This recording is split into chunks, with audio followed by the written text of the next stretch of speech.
Hello दोस्तों, आज की इस वीडियो में हम सीखेंगे कि क्रॉस रेफरेंस क्या है और इसका इस्तेमाल कैसे करते हैं। तो यहाँ पर हम सबसे पहले जानते हैं कि क्रॉस रेफरेंस क्या है।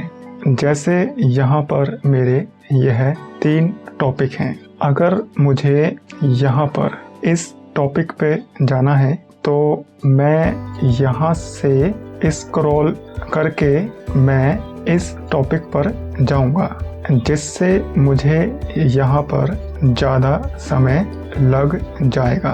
और अगर यहाँ पर टॉपिक की संख्या ज़्यादा है तो उन पर जाने के लिए मुझे यहाँ से उन टॉपिक पर जाना होगा। जैसे कि अगर मुझे इस टॉपिक पर जाना है तो मैं यहाँ से स्क्रॉल करके उस टॉपिक पर जाऊँगा। अब मुझे यहाँ तक आने में कम से कम 2 या 3 सेकंड का समय लग गया है। और अगर हम इन टॉपिक को क्रॉस रेफरेंस में बना लेते हैं और अगर हमें इनमें से किसी भी टॉपिक पर जाना है तो उस टॉपिक पर हम कंट्रोल के साथ क्लिक करेंगे तो हम उस टॉपिक पर पहुंच जाएंगे।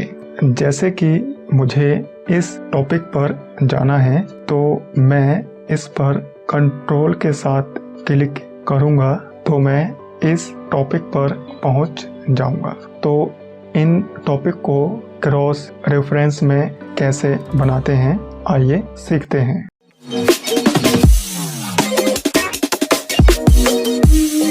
क्रॉस रेफरेंस बनाने के लिए सबसे पहले इस टेक्स्ट को H1 हेडिंग में बदलेंगे।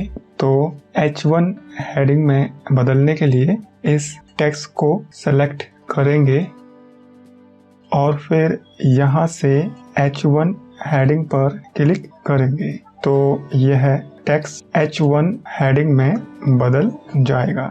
और इसी तरह हम कुछ और टेक्स्ट को H1 हेडिंग में बदल लेते हैं। तो इस टेक्स्ट को सेलेक्ट करेंगे और फिर H1 हेडिंग पर क्लिक करेंगे और फिर इस टेक्स्ट को सेलेक्ट करेंगे और यहाँ पर H1 हेडिंग पर क्लिक करेंगे। H1 हेडिंग बनाने के बाद हम इंसर्ट मेनू में जाएंगे और यहाँ पर हम क्रॉस रेफरेंस पर क्लिक करेंगे और रेफरेंस टाइप में हम हेडिंग को सेलेक्ट करेंगे और जहाँ पर क्रॉस रेफरेंस बनाना है वहाँ पर माउस से क्लिक करेंगे और फिर यहाँ से टेक्स्ट को सेलेक्ट करेंगे और यहाँ से इंसर्ट पर क्लिक करेंगे तो यह टेक्स्ट क्रॉस रेफरेंस में बन जाएगा। और इसी तरह हम इन टेक्स्ट को भी क्रॉस रेफरेंस में बना लेते हैं।